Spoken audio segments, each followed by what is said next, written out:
Primary school complex and secondary school complex రెండిట్లో కూడా teach tool అనే ఒక టాపిక్ ఇచ్చారు. ఈ టీచ్ టూల్ సెకండరీ అంటే హై స్కూల్ కాంప్లెక్స్లో సెషన్ 3గా ఉంది. ప్రైమరీ స్కూల్ కాంప్లెక్స్లో సెషన్ 4గా ఉంది. ఈ టాపిక్ చూడండి, strategies for effective teaching and learning practice, lesson delivery by core committee, subject expert, teach tool, address teach tool, teaching learning behaviors, address techniques mentioned in teacher resource books. Teacher resource books అంటే last year lesson plans లాగా ఒక teacher resource book ఇచ్చారు. F1 syllabus, F2 syllabus, S1 syllabus అన్నట్టుగా 3, 5, 8 క్లాసెస్కి ఇచ్చారు. ఆ teacher resource books గురించి, teach tool గురించి మనం ఈ సెషన్లో మనం డిస్కస్ చేసుకోవాలి. దాంట్లో ఏంటంటే టీచర్ రిసోర్స్ బుక్లో కొన్ని యాక్టివిటీస్, కొన్ని ఐడియాస్ కూడా ఇచ్చారు. వాటిని మనం మెయిన్గా డిస్కస్ చేసుకోవాలి. వాటిని ఎలా డౌన్లోడ్ చేసుకోవాలనేది కూడా ఈ వీడియో చివరిలో ఇస్తాను. ప్రస్తుతానికి మనం టీచ్ టూల్ లెర్నింగ్ బిహేవియర్స్ గురించి డిస్కస్ చేసుకుందాం. ఇది హై స్కూల్ కాంప్లెక్స్లో సెషన్ 3గా ఉంది అండ్ ప్రైమరీ స్కూల్ కాంప్లెక్స్లో కూడా సెషన్ 4గా ఉంది. ఈ రెండింటి గురించి కూడా ఈ రెండు టాపిక్స్ గురించి కూడా డిస్కస్ చేద్దాం. ఈ టీచ్ టూల్ ప్రోగ్రామ్ని తీసుకొచ్చింది వరల్డ్ బ్యాంక్ అండి. దీంట్లో 2 రకాల మాడ్యూల్స్ ఉంటాయి. టీచ్ ప్రైమరీ అంటే 1 to 5 క్లాసెస్ గురించి, టీచ్ సెకండరీ అంటే హయ్యర్ క్లాసెస్ గురించి, 6th క్లాస్ నుంచి హయ్యర్ క్లాసెస్ 10th క్లాస్ వరకు. వీటిని 2 మాడ్యూల్స్గా చేశారు. ఇప్పుడు ప్రస్తుతం మీరు చూస్తుంది టీచ్ ప్రైమరీకి టీచ్ సెకండరీకి పెద్దగా వేరియేషన్స్ ఏమి ఉండవు. ఆల్మోస్ట్ 90% టాపిక్స్ సేమ్ టు సేమ్గా ఉంటాయి. దీంట్లో అసలు టీచ్ టూల్ ఎందుకు తీసుకొచ్చింది వరల్డ్ బ్యాంక్ అని చూస్తే, school enrollment has increased substantially over the last 25 years in low and middle income కంట్రీస్లో లాస్ట్ 25 yearsలో బాగానే డెవలప్ అవుతున్నా కూడా the learning poverty rate in low and middle income countries was 53%. Learning poverty ఎంత ఉంది? దాదాపుగా 53% ఉంది. అది కోవిడ్ ఎఫెక్ట్తో ఇంకా పెరిగిపోతుంది. దాదాపుగా rise to 70% due to pandemic వల్ల 70%కి పెరిగిపోయే ప్రమాదం ఉంది. ఇదేంటంటే crisis within a crisis. ఇలాంటి క్రైసిస్లు ఎక్కువగా వస్తున్నాయి కాబట్టి లెర్నింగ్ పావర్టీని తగ్గించాలన్న ఉద్దేశంతో వరల్డ్ బ్యాంక్ గ్రూప్ వాళ్ళు ఏం చేశారు, ఇలాంటి ఇనిషియేటివ్స్ని తీసుకొచ్చారు. The World Bank has launched the global platform for successful teachers to help countries enhance their teacher policies by following 5 key principles. 5 key principles ని ఫాలో అయ్యి టీచర్ పాలసీస్ని బాగా డెవలప్ చేసుకోవచ్చు అని చెప్తున్నారు. మేకింగ్ టీచింగ్ అట్రాక్టివ్, టీచింగ్ని అట్రాక్టివ్గా తయారు చేయడం, ఇంప్రూవ్ ప్రీ స్కూల్ ఎడ్యుకేషన్ని ఇంప్రూవ్ చేయడం. దీంట్లో భాగంగానే మనకి 120 days FLN ప్రోగ్రామ్ అనేది కూడా ఉంది.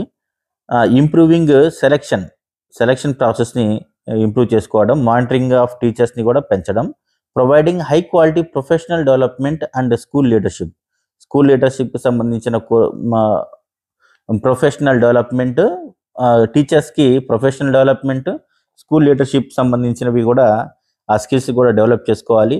Helping teachers use technology wisely, teachers కూడా టెక్నాలజీని చాలా తెలివిగా ఉపయోగించుకునేటట్టుగా ఈ 5 ఆస్పెక్ట్స్ పైన వరల్డ్ బ్యాంక్ గ్రూప్ ఫోకస్ పెడుతూ గ్లోబల్ ప్లాట్ఫామ్ని ఒకటి డెవలప్ చేశారు.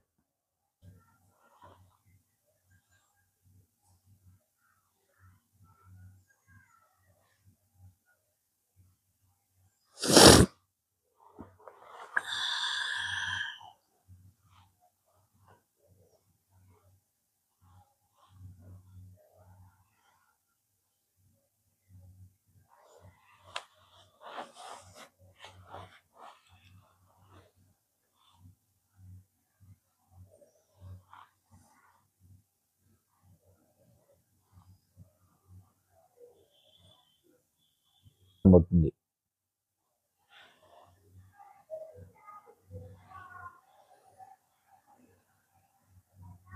టీచ్ ఫ్రేమ్వర్క్ చూసుకుంటే మెయిన్గా టైమ్ ఆన్ టాస్క్ అనేది ఫస్ట్ ఉంటుంది. దీంట్లో టైమ్ ఆన్ లెర్నింగ్ అనే సబ్ కాంపోనెంట్ ఉంటుంది. క్వాలిటీ ఆఫ్ టీచింగ్ ప్రాక్టీసెస్లో 3 సబ్సెక్షన్స్ ఉంటాయి. ఆ 3 సబ్సెక్షన్స్లో కూడా ఇంకా కొన్ని సబ్సెక్షన్స్ ఉంటాయి. మెయిన్ ఆ 3 సబ్సెక్షన్స్ ఏంటంటే క్లాస్ రూమ్ కల్చర్ ఒకటి, ఇన్స్ట్రక్షన్ ఒకటి, తర్వాత సోషియో ఎమోషనల్ స్కిల్స్ ఒకటి. క్లాస్ రూమ్ కల్చర్లో సపోర్టివ్ లెర్నింగ్ ఎన్వైరన్మెంట్ ఒకటి ఉంటుంది. తర్వాత పాజిటివ్ బిహేవియరల్ ఎక్స్పెక్టేషన్స్ ఒకటి ఉంటుంది. ఇన్స్ట్రక్షన్స్ అంటే క్లాస్ రూమ్లో ఎలా పాఠం చెప్తున్నారు అనేది. లెసన్ ఫెసిలిటేషన్ అంటే క్లాస్ ఎలా చెప్తున్నారు. చెక్స్ ఫర్ అండర్స్టాండింగ్ అంటే చెప్పిన దాన్ని ఏ విధంగా చెక్ చేసుకుంటున్నారు అంటే పిల్లలకి అర్థమవుతుందా లేదా లేదా అని. ఫీడ్బ్యాక్ పిల్లల దగ్గర నుంచి ఫీడ్బ్యాక్ తీసుకుంటున్నారా లేదా అని. తర్వాత క్రిటికల్ థింకింగ్కి అవకాశం ఇస్తున్నారా లేదా. తర్వాత సోషియో ఎమోషనల్ స్కిల్స్ అంటే అటానమీ అంటే వాళ్ళకి స్వతంత్రత ఇస్తున్నారా లేదా, పర్సీవరెన్స్ ఇస్తున్నారా లేదా. తర్వాత సోషల్ అండ్ కొలాబరేటివ్ స్కిల్స్ పిల్లల్లో డెవలప్ అవుతున్నాయా లేదా, ఇవన్నీ కూడా దీంట్లో ఉంటాయి. దీన్ని ఏమంటామంటే టీచ్ ఫ్రేమ్ వర్క్ అంటాం. ఇది ప్రైమరీకి తర్వాత హై స్కూల్కి ఇద్దరికి సేమ్గా ఉంటుంది. టీచ్ అబ్జర్వేషన్ షీట్లో ఏ విధంగా కోడింగ్ చేస్తారో చూద్దాము. ప్రొసీజర్స్ ఫర్ కోడింగ్ అని చెప్తామండి దీంట్లో బిఫోర్, డ్యూరింగ్, ఆఫ్టర్ 3 రకాలుగా మనం ప్రోటోకాల్ ఫాలో అవుతాం. బిఫోర్ అంటే లెసన్ స్టార్టింగ్లో, తర్వాత లెసన్ చెప్పేటప్పుడు, ఆ తర్వాత పర్టికులర్గా ఆ సెగ్మెంట్ అయిపోయిన తర్వాత చేసుకుంటాం. 20 మినిట్స్ 20 మినిట్స్ 20 మినిట్స్గా సెగ్మెంట్స్ ఉంటాయి. అంటే ఫస్ట్ 20 మినిట్స్ సెగ్మెంట్ అయిపోయిన తర్వాత కోడింగ్ చేసుకుంటారు. ఆ 20 మినిట్స్ సెకండ్స్ 20 మినిట్స్ మొత్తం ఇవన్నీ కోడింగ్ ఇవన్నీ కూడా చూసుకుంటుంటారు. కోడింగ్ చేయాలి plus at the same time యాప్లో కూడా అప్లోడ్ చేయాలి. ఆ 20 మినిట్స్ అయిపోయిన తర్వాత లాస్ట్ 20 మినిట్స్ మళ్ళీ అబ్జర్వేషన్ చేస్తారు. అబ్జర్వేషన్ చేసింది మొత్తం ఆ లెసన్ 1 అవర్ లెసన్ అయిపోయిన తర్వాత లాస్ట్లో ఇంకా మళ్ళీ వాటిని కోడింగ్ రాసుకుని యాప్లో అప్లోడ్ చేస్తారు. ఫర్ ఎగ్జాంపుల్ లెసన్ 45 మినిట్స్ ఉందనుకోండి. అబ్జర్వేషన్ మనం ఏం చేయాలి, 3 సెగ్మెంట్స్గా డివైడ్ చేసుకుంటాం కదా. కోడింగ్ మాత్రం 2 సెగ్మెంట్స్కి కోడింగ్ ఇస్తాము. Observation should be divided into 2 15 minutes segments. 15 నిమిషాలు 15 నిమిషాలు అబ్జర్వేషన్స్ చేస్తాము. వాటికి సెగ్మెంట్ 1 సెగ్మెంట్ 2 మధ్యలో కూడా గ్యాప్ ఉంటుంది, ఇంకొక 15 నిమిషాలు ఉంటుంది. ఈ విధంగా మొత్తం 45 మినిట్స్ లెసన్ అయిపోతుంది అనమాట. అయితే ఆ లెసన్ డ్యూరేషన్ ఎంత, 45 మినిట్సా 50 మినిట్సా, ఇవన్నీ కూడా మన అబ్జర్వేషన్ షీట్లో రాస్తాము. నోట్ టేకింగ్కి ఆ అబ్జర్వేషన్ షీట్లో బ్యాక్ సైడ్ నంబరింగ్ ఉంటుంది. అంటే 1, 1.1, 1.2, 2, 2.1, 2.2 ఈ విధంగా నంబరింగ్ ఉంటుంది. అక్కడ నోట్ చేసుకుంటూ ఉంటారనమాట. ఎందుకంటే మనకి సెగ్మెంట్ అబ్జర్వేషన్ అయిన తర్వాత మనం కోడింగ్ ఇచ్చుకోవాలి కదా, ఇవన్నీ గుర్తుండవు కాబట్టి మనం తప్పనిసరిగా వాటిని నోట్ చేసుకోవాలి. For example teach primary observation sheet ఈ విధంగా ఉంటుందండి. చూడండి, అబ్జర్వేషన్ షీట్ సెగ్మెంట్ 1 అని ఉంది చూడండి. దీంట్లో 2 పేపర్స్ ప్రింట్ ఒకటి వస్తుంది. ఒకవైపు ఏమో మొత్తం 2 పేపర్స్ అంటే 4 ప్రింట్స్ ఉంటాయి. ఒకవైపు అబ్జర్వేషన్ షీట్ 1 ఉంటుంది, దాని బ్యాక్ సైడ్ నోట్స్ ఉంటుంది. ఇంకొక పేజీలో షీట్ 2 సెగ్మెంట్ 2 ఉంటుంది, దాని బ్యాక్ సైడ్ నోట్స్ ఉంటుంది. ఫర్ ఎగ్జాంపుల్ సెగ్మెంట్ 1లో సెగ్మెంట్ 1 సెగ్మెంట్ 2 రెండు సేమ్గానే ఉంటాయి. కాకపోతే ఆ 2 సెగ్మెంట్స్కి వేరువేరుగా కోడింగ్ చేసుకోవాలి కాబట్టి ఈ విధంగా సెగ్మెంట్ 1కి ఒక పేపర్ ఇస్తారు, సెగ్మెంట్ 2కి ఇంకొక షీట్ ఇస్తారు. ఈ టీచ్ ప్రైమరీలో చూసుకుంటే టీచ్ ప్రైమరీలో ఇక్కడ పైన కనిపిస్తున్నాయి చూడండి. స్కూల్ ఐడి రాస్తాము, టీచర్ ఐడి రాస్తాము, కోడర్ ఎవరైతే కోడ్ చేస్తున్నారో వాళ్ళది రాస్తాము, గ్రేడ్ రాస్తాము, క్లాస్, సబ్జెక్ట్, క్లాసుల్లో టోటల్ ఎంతమంది ఉన్నారు, తర్వాత టైం ఎంత, యాక్చువల్ టైం ఎంత పట్టింది, ప్లానింగ్ టైం ఎంత ఉంది, యాక్చువల్ టైం ఎంత పట్టింది. అంటే కాస్త ఎక్కువ అవ్వచ్చు తక్కువ అవ్వచ్చు. సెగ్మెంట్ లెంత్ ఎంత, 15 నిమిషాల 20 నిమిషాల అనేది ఇక్కడ మనం రాస్తాము. తర్వాత టైమ్ ఆన్ టాస్క్ అని కనిపిస్తుంది చూడండి. ఫస్ట్ది ఇందాక మనం ఫ్రేమ్ వర్క్లో డిస్కస్ చేశాం కదా, టైమ్ ఆన్ టాస్క్ దీన్ని 0 అంటాం అనమాట. టైమ్ ఆన్ లెర్నింగ్ అంటాం. దీంట్లో ఇక్కడ పక్కన చూసుకుంటే స్నాప్షాట్ 1, స్నాప్షాట్ 2, స్నాప్షాట్ 3 అని 3 రకాల స్నాప్షాట్స్ ఉన్నాయి. ఈ స్నాప్షాట్ కూడా 4th మినిట్లో ఒకటి, 9th మినిట్లో ఒకటి, 14th మినిట్లో ఒకటి. ఇవి ఎగ్జాక్ట్గా అలారం పెట్టుకొని అంటే యాప్లో కోడింగ్ ఇచ్చేటప్పుడు ఆటోమేటిక్గా 4th minute, 9th minute, 14th minute అక్కడ చూపిస్తారు. అయితే మనం నోట్ మేకింగ్ నోట్స్ బ్యాక్ సైడ్లో నోట్స్ రాసుకుంటుంటాం కదా, అక్కడ మనం ఈ 4th మినిట్లో, 9th మినిట్లో, 14th మినిట్లో ఏం జరుగుతుంది అనేది ఇక్కడ మనం నోట్ చేసుకోవాలి. వైఎన్ అని కనిపిస్తుంది చూడండి. వై అంటే ఎస్, ఎన్ అంటే నో అని. ఫర్ ఎగ్జాంపుల్ 0.1 చూద్దాం చూడండి. టైమ్ ఆన్ లెర్నింగ్లో teacher provides learning activity to most students. పిల్లలకి ఎగ్జాక్ట్గా 4 నిమిషంలో లెర్నింగ్ యాక్టివిటీలో ఉన్నారా లేదా? ఒకవేళ ఎస్ అనుకోండి, వై దగ్గర రౌండప్ చేస్తాం. ఒకవేళ నో అనుకోండి, ఎన్ దగ్గర రౌండప్ చేస్తాం. ఈ విధంగా 9th మినిట్లో కూడా సేమ్ ఇదే విధంగా రౌండప్ చేస్తాము. ఎస్ అయితే ఎస్, నో అయితే నో. ఎస్ అయితే ఎస్ అని రౌండప్ చేస్తాం, నో అయితే నో దగ్గర రౌండప్ చేస్తాం. ఒకవేళ ఎస్ అయితే స్టూడెంట్స్ ఆర్ ఆన్ టాస్క్, పిల్లలు కూడా టాస్క్లో ఉన్నారా లేదా? ఒకవేళ ఎస్ అయితేనే లో, మీడియం, హై ఈ మూడిట్లో ఒకటి పెడతాం. నో అయితే నాట్ అప్లికబుల్ అని పెట్టేస్తాం. ఎస్ అయితే ఈ మూడిట్లో ఒకటి పెడతాము, అంటే లో, మీడియం, హై. అంటే అసలు ఇదేంటిది? Teacher provides learning activity to most students. కరెక్ట్గా ఎగ్జాక్ట్గా 4వ నిమిషంలో టీచర్ ఏదైనా పాఠం చెప్పడం కానీ, పిల్లలు టీచర్ చెప్పేది వినడం కానీ, లేదా టీచర్ చెప్పిన వర్క్ ఏదో ఒకటి చేస్తూ ఉండడం కానీ, ఇలాంటివి లెర్నింగ్కి సంబంధించి ఏదో ఒక యాక్టివిటీలో మునిగి ఉంటే దాన్ని ఎస్ అని పెడతాం అనమాట. ఫర్ ఎగ్జాంపుల్ టీచర్ అటెండెన్స్ తీసుకుంటున్నారు, అది లెర్నింగ్ యాక్టివిటీ కాదు, అప్పుడు నో అని పెడతాం. టీచర్ ఏదో ఒకటి వర్క్ ఇచ్చారు, వర్క్ ఇచ్చి రాయండి అన్నారు, బ్లాక్ బోర్డ్ మీద చూసి నోట్ చేసుకోండి అన్నారు, లేదు బ్లాక్ బోర్డ్ మీద ఒక సెంటెన్స్ రాసి దాన్ని చదవమన్నారు, సైలెంట్గా చదవమన్నారు, గ్రూప్స్లో డిస్కస్ చేయమన్నారు, ఇవన్నీ కూడా లెర్నింగ్ యాక్టివిటీస్, అప్పుడు ఎస్ అని పెడతాం. ఫర్ ఎగ్జాంపుల్ ఒక లెర్నింగ్ యాక్టివిటీ ఏదో ఒకటి ఇచ్చారు, ఒక పారాగ్రాఫ్ ఇచ్చి దాన్ని మీ ఫ్రెండ్స్తో కలిసి చదవమన్నారు, అప్పుడు పిల్లల యొక్క స్టూడెంట్స్ ఆర్ ఆన్ టాస్క్ అని కనిపిస్తుంది చూడండి ఇక్కడ. Students are on task. ఇప్పుడు ఇచ్చిన టాస్క్లు పిల్లలు చేస్తున్నారా లేదా? ఇచ్చిన టాస్క్ని పిల్లలు చేస్తున్నారా లేదా అనేది ఇక్కడ స్టూడెంట్ ఆర్ ఆన్ టాస్క్.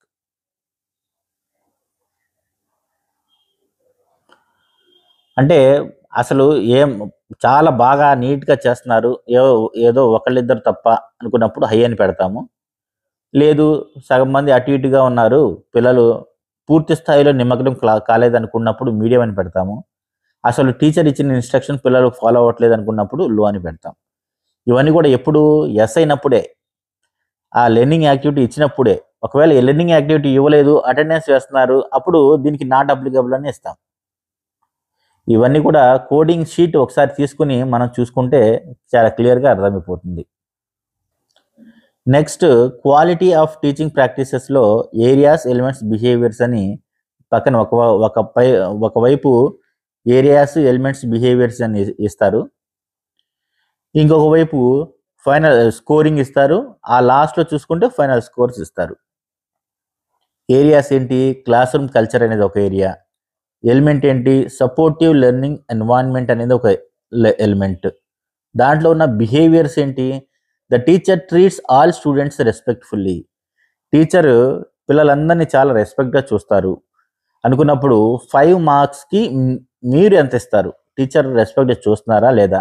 దీనికి సంబంధించిన ఎగ్జాంపుల్స్ కూడా ఇదే మాన్యువల్లో చాలా క్లియర్గా ఇచ్చారు. ఆ ఎగ్జాంపుల్స్ చదివితే మనకి ఇంకాస్త డీటెయిల్గా అర్థమైపోతుంది. వాటన్నింటినీ ఇప్పుడు మనం మెన్షన్ చేయలేము కాబట్టి బ్రీఫ్గా ఎక్స్ప్లెయిన్ చేసుకుంటూ వెళ్ళిపోతాను. పిల్లలందరినీ చాలా రెస్పెక్ట్గా చూస్తారు అంటే పిల్లలని మనం పిలిచే పద్ధతి కానీ, మాట్లాడే పద్ధతి కానీ చాలా రెస్పెక్ట్గా ఉండాలి, చాలా హుందతనంగా ఉండాలి, వాళ్ళని పేరుతో పిలవాలి. ఇలాంటివన్నీ చూసుకుంటే చాలా చాలా బాగుంది అనుకున్నప్పుడేమో 4 మార్క్స్, 4 స్కేలింగ్, 5 స్కేలింగ్ వస్తుంది కదా, అప్పుడు హై అని పెడతాము. లేదు కాస్త ఇప్పుడు పిల్లలకి రెస్పెక్ట్ ఇచ్చారులే కానీ అది బహిరంగంగా చెప్పట్లేదు టీచర్. రెస్పెక్ట్ అయితే ఉండొచ్చు, మనసులో ఉండొచ్చు, కానీ బహిర్గతంగా చెప్పట్లేదు. డిస్రెస్పెక్ట్ అయితే చేయలేదు, అంటే అవమానించడం అయితే జరగలేదు అనుకున్నప్పుడు మీడియం అని పెడతాం. లేదు పిల్లల్ని బాగా అవమానిస్తున్నారు అనుకున్నప్పుడు లో పెడతాం. అంటే ఈ మూడిట్లో ఒకటే పెట్టాలన్నమాట మనం. అయితే ఇక్కడ మీరు ఎంత స్కోరింగ్ ఇస్తారు అనేది ఇక్కడ రాయాలి. ఫర్ ఎగ్జాంపుల్ నేను రెస్పెక్ట్ విషయంలో 4 అని స్కోరింగ్ ఇస్తున్నాను. 4 అని స్కోరింగ్ ఇచ్చినప్పుడు నేను హైలోను పెట్టొచ్చు, మీడియంలోను పెట్టొచ్చు. చూడండి పైన స్కేల్ కనిపిస్తుంది చూడండి.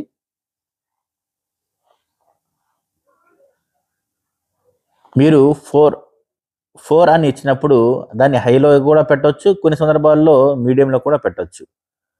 2 మీరు రేటింగ్ 2 ఇచ్చారనుకోండి, లో అని రౌండప్ చేయొచ్చు, లేకపోతే మీడియం అని కూడా రౌండప్ చేయొచ్చు. వీటిని చాలా జాగ్రత్తగా అబ్జర్వ్. తర్వాత ఏంటంటే 1.2 చూడండి, the teacher uses positive language with students. Teacher చాలా మంచి పాజిటివ్ లాంగ్వేజ్ ఉపయోగిస్తున్నారు. పాజిటివ్ లాంగ్వేజ్ అంటే ఏంటి? తిట్టకుండా అరే గాడిద అని, అరే దున్నపోతా అని, ఇలాంటి బూతు పదాలు, లేకపోతే వాళ్ళని ఆ భాష పిల్లలకి చాలా విన్నప్పుడు నొచ్చుకుంటారు అనుకున్న భాష ఏదైనా, వాళ్ళకి పిలుపు కానీ వాళ్ళతో సంభాషించడం కానీ, ఇవన్నీ కూడా ఏ విధంగా ఉంది? లోనా ఉన్నారా, మీడియంలో ఉన్నారా, హైలో ఉన్నారా? అంటే పిల్లలకి పేరుతో పిలవకుండా రేయ్ ఆ పుట్టాడా, ఆ ఎత్తుగా ఉన్నవాడా, లేకపోతే నల్లగా ఉన్నవాడా, ఇట్రా అని ఇలా పిలిచామనుకోండి, లోలో ఉన్నట్టు లెక్క. లేకపోతే వాళ్ళని పేరుతో పిలిచి ఇట్రా అమ్మ, నాన్న, బుజ్జి, కన్న ఇలాంటి పదాలు ఉపయోగించారనుకోండి, చాలా హైలో ఉన్నట్టు లెక్క. దీనికి సంబంధించిన ఎగ్జాంపుల్స్ కూడా చూడండి, ఇంకాస్త క్లియర్గా అర్థమైపోతుంది. 1.3 చూడండి, the teacher response to students needs. పిల్లల యొక్క నీడ్స్ ఏముంటాయి? పాస్కి వెళ్ళటం కానీ, టాయిలెట్కి వెళ్ళటం కానీ, లేకపోతే ఏదైనా పెన్సిల్ లేదనుకోండి పక్కన వాడి దగ్గర అడగడం, లేకపోతే పక్క క్లాస్ నుంచి బారో తెచ్చుకోవడం. లేదు మన దగ్గర పెన్ ఉంది, పిల్లల దగ్గర పెన్ ఎవరి దగ్గర లేదు, మన దగ్గర పెన్ అడిగారనుకోండి దానికి రెస్పాండ్ అవ్వడం. ఇలాంటి విషయాల్లో మన రెస్పాన్స్, టీచర్ రెస్పాన్స్ ఎలా ఉంది, ఇవన్నీ కూడా చాలా జాగ్రత్తగా వినండి. ఇవన్నీ కూడా టీచర్ని అసెస్ చేసేవే. క్లాస్ రూమ్ కల్చర్ ఏ విధంగా ఉంది అంటే, ఆ వాతావరణం, class room supportive learning environment, ఆ వాతావరణాన్ని టీచర్ బెస్ట్గా ఉంచుతున్నారా లేదా అనేది ఇక్కడ అసెస్ చేస్తారు. పిల్లల యొక్క నీడ్స్కి రెస్పాండ్ అయ్యారా లేదా? పాస్కి అడిగారు అనుకోండి, అరే కూర్చోరా, ఎప్పుడు ఇదే పని అని చెప్పామనుకోండి, లోలో ఉన్నట్టు. లేదు గుర్తించి పంపిస్తానులే కానీ కాసేపు ఆగి పంపిస్తానులే, ఇంపార్టెంట్ టాపిక్ జరుగుతుందిగా, లేదు నువ్వు వెళ్తే ఇంకొక 2 తయారవుతారు అని చెప్పు, వాళ్ళని కాస్త సర్ది చెప్పి కూర్చోబెట్టారనుకోండి, అది మీడియం అవుతుంది. వాళ్ళ యొక్క అవసరాలను గుర్తించి వెంటనే రెస్పాండ్ అయ్యి, వెళ్ళరామ్మా వెళ్ళరా, వెళ్ళి పక్క క్లాస్కి వెళ్ళి తెచ్చుకో, లేకపోతే నీ ఫ్రెండ్స్ ఎవరి దగ్గర నుంచి నా పెన్సిల్ తీసుకో, ఇలాంటి నీడ్స్ని గుర్తించి వెంటనే రెస్పాండ్ అయ్యి, చాలా పిల్లవాడికి కూడా బాగా నచ్చితే అది దాన్ని మనం హైలో పెట్టాలన్నమాట. ఇవన్నీ ఒకవేళ అలాంటి అవసరాలు ఏమీ రాకపోతే అప్పుడు 1.3లో నాట్ అప్లికబుల్ ఉంది కనిపిస్తుంది చూడండి, నాట్ అప్లికబుల్. ఇది నాట్ అప్లికబుల్ అని పెట్టేస్తాం. అంటే ఈ ఎన్ఏ దీన్ని రౌండప్ చేశాము అంటే LMH వీటిలో ఇక్కడ ఎలాంటి కోడింగ్ ఇవ్వాల్సిన అవసరం ఉండదు. ఇది ఒకటి గుర్తుపెట్టుకోండి. ఆ టైంలో ఆ క్లాసులో ఆ సెగ్మెంట్లో ఎవరు పెన్ను గురించి కానీ, పెన్సిల్ గురించి కానీ, బాత్రూమ్ వెళ్తామనో, లేకపోతే పక్కన వాళ్ళతో మాట్లాడుకుంటానో ఇలాంటివి ఏమి అడగకపోతే, ఎలాంటి నీడ్స్ని నువ్వు ఐడెంటిఫై చేయలేదు కదా, కాబట్టి ఆ నీడ్స్ అవసరాలు ఉన్న పిల్లలు ఎవరు రాలేదు కాబట్టి, టీచర్ దగ్గరికి రాలేదు కాబట్టి అప్పుడు నాట్ అప్లికబుల్ పెడతాం. 1.4 చూడండి, the teacher does not exhibit bias and challenges stereotypes in the classroom. జెండర్కి సంబంధించి దీంట్లో A, B 2 ఉన్నాయి. జెండర్కి సంబంధించి ఒకటి, తర్వాత డిజేబిలిటీకి సంబంధించి ఒకటి. దీంట్లో బయాస్ చూపించారా, వివక్ష చూపించారా, అమ్మాయిలు ఇదే పని చేయాలి, లేకపోతే అబ్బాయిలు ఇదే పని చేయాలి, లేకపోతే నువ్వు నీ కాలు సరిగా బాగోదు, నీ చెయ్యి సరిగా బాగోదు, లేకపోతే నీకు సరిగా కనిపించదు, నీకు సరిగా వినిపించదు, ఇలాంటి బయాస్ ఏదైనా చూపించారా? చూపిస్తే దాంట్లో లోనా, మీడియమా, హైనా, వాటిని ఇక్కడ రౌండప్ చేస్తాము. దాంట్లో స్కోర్ కూడా ఇక్కడ వేస్తాము. ఇక్కడ జాగ్రత్త చూడండి, జెండర్కి సంబంధించి స్కోర్ ఇస్తాం, డిజేబిలిటీకి సంబంధించి కూడా స్కోర్ ఇస్తాం, జెండర్కి సంబంధించి స్కోర్ ఇస్తాం, ఇక్కడ రాస్తాం, డిజేబిలిటీకి సంబంధించి కూడా స్కోర్ ఇస్తాం, ఇక్కడ రాస్తాం. ఈ రెండింటి యొక్క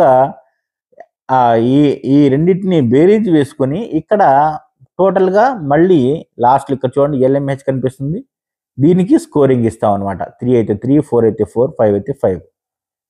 ఇక్కడ ఈ మూడిట్లో ఏదో ఒకటి రౌండప్ చేస్తాం అనమాట. నెక్స్ట్ ఎలిమెంట్ ఏంటంటే positive behavioural expectations. Next element, వీటిని ఎలిమెంట్స్ అంటాము. ఎల్లో కలర్లో ఉన్నదేమో ఎలిమెంట్, 1, 2 అని నెంబరింగ్ ఉన్నది. ABC అని ఉన్నదేమో ఏరియాస్, తర్వాత ఈ గ్రే కలర్లో ఉన్నది ఈ బ్లూ బ్లూ కలర్లో ఉన్నది బిహేవియర్ అవుతుంది. 1.1, 1.2, 1.3 ఇవన్నీ కూడా బిహేవియర్స్ అవుతాయి.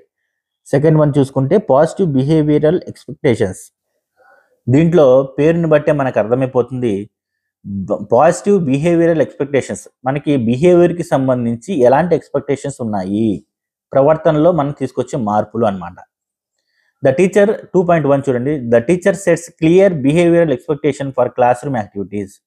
క్లాస్ రూమ్ యాక్టివిటీస్ చేసేటప్పుడు ఇలా ప్రవర్తించాలి, ఇది చెయ్యాలి, అది చెయ్యాలి అని చాలా క్లియర్గా స్పెసిఫిక్గా చెప్తేనేమో హై అని కోడింగ్ ఇస్తాం.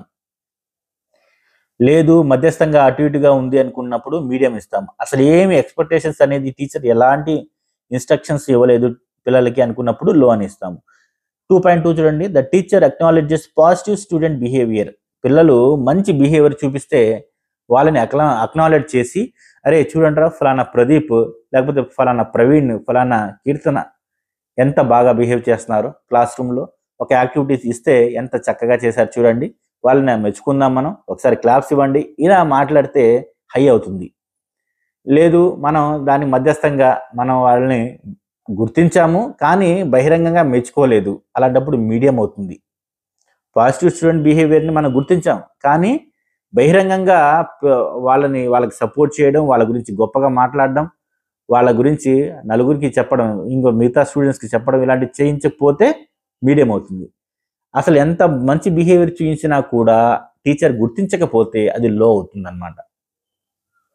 2.3 చూడండి. The teacher redirects misbehaviour and focuses on the expected behaviour rather than the undesired behaviour. అంటే ఏం లేదు, మిస్బిహేవియర్ ఉన్న వాళ్ళని ఏ విధంగా దారిలోకి తెచ్చుకోవాలి.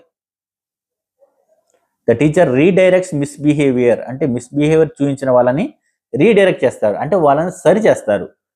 And focuses on the expected behaviour, మళ్ళీ వాళ్ళ ఫోకస్ దేనిపైన పెడతారు, ఎక్స్పెక్టెడ్ బిహేవియర్ అంటే మంచి ప్రవర్తన అని ఏదో గోల్ సెట్ చేసి ఉంటారు కదా, ఆ మంచి ప్రవర్తన, ఈ యాక్టివిటీ ఇలా చేయాలి, అలా చేయాలి, ఇలా బిహేవ్ చేయాలి, నలుగురితో చక్కగా మాట్లాడాలి, తర్వాత వాళ్ళకి తెలియనివి చెప్పాలి, లేకపోతే మీకు తెలిసినవి వాళ్ళకి చెప్పాలి, మీరు డిస్కస్ చేసుకోవాలి, ఇలాంటివన్నీ కూడా ఉంటాయి కదా, వీటన్నింటి వైపు వాళ్ళకి టెండ్ చేస్తారనమాట. ఇలాంటి టెండ్ చేయడంలో అవుట్ స్టాండింగ్ పర్ఫార్మెన్స్ టీచర్ చూపిస్తేనేమో హై అని ఇస్తాం. లేదు మీడియం స్థాయిలో టీచర్ యొక్క బిహేవియర్ ఉంది అనుకుంటే, టీచర్ యొక్క రీడైరెక్షన్ ఉంది అనుకుంటే మీడియం, అసలేం చేయట్లేదు అనుకున్నప్పుడు లో ఇస్తాం. దీంట్లో మనం ప్రధానంగా గుర్తుపెట్టుకోవాల్సింది ఈ LMHలను రౌండప్ చేయడం మాత్రమే కాదు, ఇక్కడ ఫైనల్ స్కోర్ కూడా ఇస్తూ ఉండాలి. మనం ఫైనల్ స్కోర్ కూడా కంపల్సరీ 1, 2, 3, 4, 5లో ఏదో ఒకటి ఇవ్వాలి. ఫర్ ఎగ్జాంపుల్ నేను 4 ఇచ్చాను, 4 ఇచ్చినప్పుడు ఇక్కడ 4 రాశాను అనుకోండి, ఇక్కడ ఫర్ ఎగ్జాంపుల్ 4 అని రాశాను అనుకోండి, నేను మీడియం కానీ హై కానీ రౌండప్ చేయాలి, అంతేలే కానీ లోలో నేను రౌండప్ చేయడానికి కుదరదు. ఆ విధంగా పైన ఇక్కడ స్కోరింగ్ కనిపిస్తుంది చూడండి, దాని కింద ఏదైతే ఉంటాయో దాని షాడోలో ఏదైతే వస్తాయో వాటిని మనం రౌండప్ చేయాలన్నమాట. నెక్స్ట్ ఏంటంటే ఇన్స్ట్రక్షన్, అంటే క్లాస్ రూమ్లో పాఠం ఎలా చెప్తున్నారు అనేది. ఇది బి అన్నమాట, ఎలిమెంట్ బి. దీంట్లో ఉన్న బిహేవియర్స్ ఏంటి చూద్దాం ఒకసారి. లెసన్ ఫెసిలిటేషన్, ఇది ఏరియా బి. ఎలిమెంట్స్ ఏమో 3, 4, 5, 6 4 ఎలిమెంట్స్ ఉంటాయి. దాంట్లో మళ్ళీ ఏ బిహేవియర్స్ కూడా ఉంటాయి. ఫర్ ఎగ్జాంపుల్ 3వ ఎలిమెంట్ చూడండి, లెసన్ ఫెసిలిటేషన్, పాఠం ఎలా చెప్తున్నారు. 3.1 చూస్తే the teacher explicitly articulates the objectives of the lesson and relates classroom activities to the objectives. క్లాస్ రూమ్లో ఆ యాక్టివిటీస్, ఆ లెసన్, ఆ రోజు లెసన్ చెప్పేటప్పుడు ఆబ్జెక్టివ్స్ పక్కాగా చెప్తే, అంటే ఆ లెసన్ ఎందుకు చెప్తున్నారు, దానివల్ల ఉపయోగం ఏంటి, ఏం సాధిస్తారు దాని నుంచి అనేది క్లియర్గా చెప్తే, అది దాంట్లో లో, మీడియం, హై దానికి సంబంధించి ఎంత బాగా అయితే చెప్పారో దాన్ని బట్టి అక్కడ కోడింగ్ ఇచ్చుకుంటాము. తర్వాత 3.2 చూస్తే the teacher explains content using multiple forms of representation. Multiple forms of representation ఏమేమి ఉంటాయి, టెక్స్ట్ బుక్ ఉంటుంది, టీచింగ్ లెర్నింగ్ మెటీరియల్ ఉంటుంది, ఆన్లైన్ రిసోర్సెస్ ఉంటాయి. ఇవన్నీ కూడా ఉపయోగించి లెసన్ చెప్తే, వాటిలో ఒకటి కంటే ఎక్కువ ఉపయోగించి లెసన్ చెప్తే దీంట్లో లో, మీడియం, హై అనేది మనం కోడింగ్ ఇచ్చుకుంటాం. ద టీచర్ 3.3 చూస్తే the teacher makes connections in the classroom that relate to other content knowledge or students daily lifes. ఈ లెసన్తో ఏదైతే ఒక ఫర్ ఎగ్జాంపుల్ యూఎస్ లెసన్ చెప్తున్నారు అనుకుందాం, దాన్ని డైలీ లైఫ్ సిచ్యువేషన్స్తో రిలేట్ చేసి చాలా చక్కగా వివరిస్తుంటే దాన్ని హై ఇస్తాము, మధ్యస్థంగా ఉంటే మీడియం ఇస్తాము, అసలు ఏమాత్రం చేయకపోతే లో అని ఇస్తాము. 3.4 చూస్తే the teacher models by enacting or thinking aloud. టీచరే ఇక్కడ మోడల్గా ఉంటారు, మోడల్గా ఉండి తానే ముందు చేసి చూపిస్తూ ఉంటారనమాట. ఫర్ ఎగ్జాంపుల్ ఒక పద్యం చదవాలి, తెలుగు ఉందనుకుందాం, ఒక పద్యం చదవాలి, అరే ఇలా చదవండి అలా చదవండి చెప్పకుండా తానే ముందు చేసి చూపిస్తారనమాట. ఫర్ ఎగ్జాంపుల్ మ్యాథ్స్లోనే ఉంది, మ్యాథ్స్లో బజార్కి వెళ్ళి ఒక వస్తువు కొనాలి, ఇది ఆ యాక్టివిటీలో ఎలా ఉందో ఆ టెక్స్ట్ బుక్లో ఆ ప్రాబ్లం ఎలా ఉందో అలా చేయండి అని చెప్పేటప్పుడు తానే ముందు యాక్ట్ చేసి చూపిస్తారనమాట. బజార్కి వెళ్ళినప్పుడు నేను ఒక వస్తువు కొన్నాను, అదిగో ఇలా కొంటున్నాను, అలా కొంటున్నాను, ఇంత ఇస్తాను అంత ఇస్తాను అని ఇన్యాక్ట్ చేసి పిల్లలకి ఎక్స్ప్లెయిన్ చేయగలగడం. తర్వాత చెక్స్ ఫర్ అండర్స్టాండింగ్, ఎంత బాగా అర్థమైందో దాన్ని చెక్ చేసుకోవడం అనమాట. దీనికి సంబంధించిన క్వశ్చన్స్ అడుగుతున్నారా, మానిటర్ చేసుకుంటున్నారా లేదా, ఒకవేళ పిల్లలకి సరిగా అర్థం కావట్లేదు అనుకోండి, వాటిని మళ్ళీ అడ్జస్ట్ చేసుకుంటున్నారా లేదా అనేది 4.3. ఈ విధంగా దీంట్లో బిహేవియర్స్ ఉంటాయి. తర్వాత 5th ఎలిమెంట్ చూడండి, ఫీడ్బ్యాక్. ఈ ఫీడ్బ్యాక్లో కూడా మళ్ళీ 2 బిహేవియర్స్ ఉన్నాయి. The teacher provides specific comments or prompts that help clarify students misunderstanding. పిల్లల యొక్క మిస్అండర్స్టాండింగ్ని పారదొరేటట్టుగా టీచర్ మంచి మంచి స్పెసిఫిక్ కామెంట్స్, ప్రాంప్ట్స్ ఇస్తున్నారు అంటే వాళ్ళకి అందిస్తూ ఉంటారనమాట. మంచి వాళ్ళకి వాళ్ళ యొక్క డౌట్స్ని క్లారిఫై చేసేటట్టుగా అందిస్తుంటారు. ద టీచర్ 5.2 చూస్తే the teacher provides specific comments or prompts that help identify students success. పిల్లల యొక్క సక్సెస్ని కూడా ఫస్ట్ ఏమో మిస్అండర్స్టాండింగ్స్ని పారదోలేటట్టుగా ప్రాంప్ట్స్ ఇస్తుంటారు, మాట్లాడుతుంటారు, కామెంట్స్ చేస్తుంటారు. తర్వాత 5.2 చూస్తే పిల్లల యొక్క సక్సెస్ని కొనియాడతారు, మంచి కామెంట్స్ చేస్తారు, మంచి మంచి ప్రాంప్ట్స్ అందిస్తూ ఉంటారు. ఇవన్నీ కూడా ఫీడ్బ్యాక్. తర్వాత క్రిటికల్ థింకింగ్లో చూసుకుంటే టీచర్ ఆస్క్ ఓపెన్ ఎండెడ్ క్వశ్చన్స్ని అడుగుతున్నారా లేదా, అంటే పిల్లల్ని ఆలోచన శక్తిని పెంపొందించే విధంగా క్వశ్చన్స్ అడుగుతున్నారా లేదా. 6.2 the teacher provides thinking task అంటే కాస్త క్రిటికల్ లెవెల్లో ఉండేవి టాస్క్లు ఇస్తున్నారా లేదా. The student ask open ended questions, ఇది స్టూడెంట్కి సంబంధించి ఒకవేళ క్లాస్ రూమ్లో సిచ్యువేషన్ చాలా అనుకూలంగా ఉంది, మనం డౌట్స్ అడగవచ్చు, మన డౌట్స్ని కూడా క్లారిఫై చేసుకోవచ్చు అన్న భావన పిల్లల్లో వస్తే వాళ్ళు ఏం చేస్తారు, ఓపెన్ ఎండెడ్ క్వశ్చన్స్ని పిల్లలే అడుగుతారు మనకి. ఒకవేళ ఓపెన్ ఎండెడ్ క్వశ్చన్స్ పిల్లలే అడిగితే అది ఏ స్థాయిలో ఉంది, చాలా హై లెవెల్లో ఉంది, మీడియం లెవెల్లో ఉంది, లో లెవెల్లో ఉందా, వాటిని కూడా మార్క్ చేయాలి. ముందేమో 6.1, 6.2 ఏంటంటే టీచర్ చేశారా లేదా అనేది, 6.3 ఏంటంటే పిల్లలు చేశారా లేదా అనేది. ఇదే విధంగా ఇంకొక ఏరియా ఏంటి, సోషియో ఎమోషనల్ స్కిల్స్ అనే ఏరియా ఉంది. దాంట్లో 7th 1, 8th 1 అంటే అటానమీ, పర్సివరెన్స్, తర్వాత సోషల్ అండ్ కొలాబరేటివ్ స్కిల్స్ అనే ఎలిమెంట్స్ ఉన్నాయి. ఈ ఎలిమెంట్స్లో కూడా 7.1, 7.2, 7.3 అనే ఈ బిహేవియర్స్ కూడా ఉన్నాయి. అటానమీ అంటే ఏంటి, అటానమస్ అంటే స్వతంత్రత కదా, అటానమస్ కాలేజెస్ అలా అంటుంటాం కదా, ఆ అటానమీ పిల్లలకి ఇస్తామా లేదా. 7.1 చూస్తే the teacher provides students with choices. పిల్లలకి ఒక క్వశ్చన్ని సాల్వ్ చేయమన్నారు, వాళ్ళకి మనం చాయిస్ ఇవ్వాల, లేదు ఇలాగే చేయాలి. ఫర్ ఎగ్జాంపుల్ 3 అంకెల 3 డిజిట్ ఎడిషన్ ఉంది, లేకపోతే 2 డిజిట్ నంబర్తో సింగిల్ డిజిట్ నంబర్ని మల్టిప్లికేషన్ చేయాలి, ఇలాంటివి ఇచ్చారు. మనం ఒక ప్రాసెస్ చెప్పాము, ఆ ప్రాసెస్ కాకుండా పిల్లవాడికి తనకు నచ్చిన ప్రాసెస్నో లేదా ఇంకో రకంగానో సాల్వ్ చేయాలని చూస్తే వాళ్ళకి మనం చాయిస్ ఇస్తున్నామా లేదా. ఆ చాయిస్ ఏ లెవెల్లో ఉంది, హై లెవెల్లోనా, మీడియం లెవెల్లోనా, లో లెవెల్లోనా అనేది ఇక్కడ మనం మార్క్ చేస్తాము. 7.2 చూడండి, the teacher provides students with opportunities to take on roles in the class రూమ్లో మంచి రోల్ ప్లే చేయడానికి పిల్లలకి అవకాశం ఇస్తున్నామా లేదా. అంటే యాక్టివిటీస్లో పిల్లలు ముందుండి నడిపించడం అంటాం చూస్తారా. రోల్ అంటే ఇప్పుడు ఏదన్నా ఒక టాస్క్ ఇచ్చాము, పిల్లలు నేను చెప్తాను సార్ అని చెప్పి ముందుకు వచ్చి చెప్తారు, అంటే రోల్ ప్లే చేస్తారు. లేదు ఆ యాక్టివిటీలో మిగతా పిల్లలకి సహాయం చేస్తూ ఉంటారు, ముందుండి నడిపిస్తూ ఉంటారు. ఇలాంటి అవకాశాలు ఇచ్చామా లేదా? 7.3 ఏంటంటే the students volunteer to participate in the class room. పిల్లలు మనం అడక్క ముందే వాళ్ళంతటా వాళ్ళే, సార్ నేను చేస్తాను సార్, లేకపోతే నేను ఈ ప్రాబ్లం సాల్వ్ చేస్తాను సార్, ఈ ప్రాబ్లం సాల్వ్ చేయడంలో ఫలానా స్టూడెంట్స్కి నేను హెల్ప్ చేస్తాను సార్ అని వాలంటీర్గా పిల్లలే వస్తుంటే అది ఏ స్థాయిలో ఉంది, లోనా, మీడియమా, హైయా అనేది ఇక్కడ మనం మార్క్ చేస్తాం, కోడింగ్ ఇచ్చుకుంటాం. పర్సీవరెన్స్ అంటే ఏంటంటే ద టీచర్ అక్నాలెడ్జెస్ స్టూడెంట్స్ ఎఫర్ట్స్. పిల్లలు పెట్టే ఎఫర్ట్స్ని మనం అక్నాలెడ్జ్ చేయాలి. వాళ్ళ యొక్క అది సక్సెస్ అవని అవ్వకపోని తర్వాత సంగతి, వాటిని అక్నాలెడ్జ్ చేయాలి. అది 8.1. 8.2 ఏంటంటే the teacher has a positive attitude towards students challenges.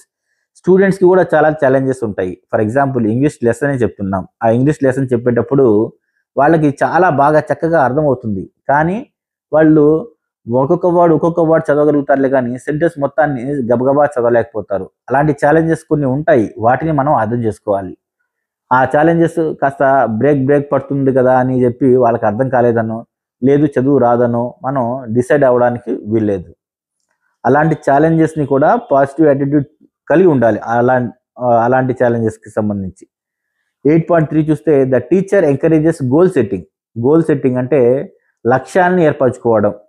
For example ఈ చాప్టర్ అయ్యేటప్పటికి మనం ఇది నేర్చుకుంటాము, ఈ స్కిల్ నేర్చుకుంటాము, లేకపోతే మన క్లాస్ మొత్తం అయ్యేటప్పటికి ఈ సబ్ట్రాక్షన్స్, మల్టిప్లికేషన్స్, లేకపోతే ఇంకొక రైమ్ నేర్చుకోవడము, లేకపోతే ఇంకొక స్పీచ్ ఇవ్వడము, లేకపోతే ఇంకొక డ్రాయింగ్ వేయడము, ఇలాంటి గోల్ సెట్టింగ్ అనేది పిల్లల్లో ఎంకరేజ్ చేయాలన్నమాట. అంటే ఫర్ ఎగ్జాంపుల్ ఒక డ్రాయింగ్ క్లాస్ చెప్తున్నాము, ఒక ఈవీఎస్లో డ్రాయింగ్ వేయడం, మనం ఏం చేయాలి, వాళ్ళకి పిల్లలకి ఒక మంచి గోల్ సెట్టింగ్లో ఎంకరేజ్ చేయాలన్నమాట. ఇలాంటి డ్రాయింగ్స్ వేస్తే మనకి సైన్స్లో ఇంకా బాగా ఇన్వాల్వ్ అవ్వచ్చు, డాక్టర్స్ అవ్వచ్చు, మంచి డాక్టర్స్ అవ్వచ్చు, లేదంటే ఆర్టిస్టులు అవ్వచ్చు, ఇలా చెప్పొచ్చు. మ్యాథ్స్లో అనుకోండి, చక్కగా మ్యాథ్స్ చేయగలిగితే మనం ఫ్యూచర్లో మంచి చార్టెడ్ అకౌంటెంట్స్ లాంటివి, ఇంజనీరింగ్ లాంటివి, లేకపోతే మంచి టీచర్స్, ఇలాంటి మంచి ప్రొఫెషన్స్కి మనం వెళ్ళగలుగుతామనో, ఇలాంటి గోల్ సెట్టింగ్స్ మనం ఎంకరేజ్ చేయాలన్నమాట. లేదు ఆ చాప్టర్ అయ్యేటప్పటికి ఇలాంటి ఫలానా సబ్ట్రాక్షన్స్, మల్టిప్లికేషన్స్, బారో సబ్ట్రాక్షన్స్, తర్వాత డివిజన్స్ చక్కగా చేయగలుగుతారు, వాటిని నెక్స్ట్ క్లాసెస్లో చాలా ఉపయోగపడతాయి అని ఇలా గోల్ సెట్టింగ్స్ పెట్టుకోవడంలో టీచర్స్ హెల్ప్ చేస్తూ ఉండాలి, ఎంకరేజ్ చేయాలి. 9th వన్ ఏంటంటే సోషల్ అండ్ కొలాబరేటివ్ స్కిల్స్. దీంట్లో ఉన్న బిహేవియర్స్ ఏంటి? The teacher provides students collaboration through peer interaction. Peers అంటే ఎవరు? ఫ్రెండ్స్తో పాటు కలిసి వాళ్ళతో కొలాబరేట్ అయ్యి వాళ్ళు పనిచేసుకునేటట్టుగా టీచర్ ప్రమోట్ చేయాలి. The teacher promotes students interpersonal skills అంటే ఒక్కొక్కరికి ఒక్కో రకమైన స్కిల్ ఉండొచ్చు, అలాంటి స్కిల్స్ని ఎంకరేజ్ చేయాలి, ప్రమోట్ చేయాలి. Students collaborate with one another through peer interaction. పిల్లలే పియర్ ఇంటరాక్షన్ చేసి వాళ్ళలో వాళ్ళు పక్కన వాళ్ళతో ఇంటరాక్ట్ అవుతారు. ఒకరికి డ్రాయింగ్ సరిగా రాకపోవచ్చు, ఇంకొకరికి బాగా రావచ్చు. ఒకరికి సింగింగ్లో మంచి స్కిల్ ఉండొచ్చు, ఇంకొకరికి ఇంగ్లీష్ చదవడంలో స్కిల్ ఉండొచ్చు. వాళ్ళంతటా వాళ్ళే మన చెప్పకముందే వాళ్ళు కొలాబరేట్ అయిపోతుంటారు. మనం చాలా సందర్భాల్లో మన క్లాస్ రూమ్లో కూడా అబ్జర్వ్ చేస్తాము.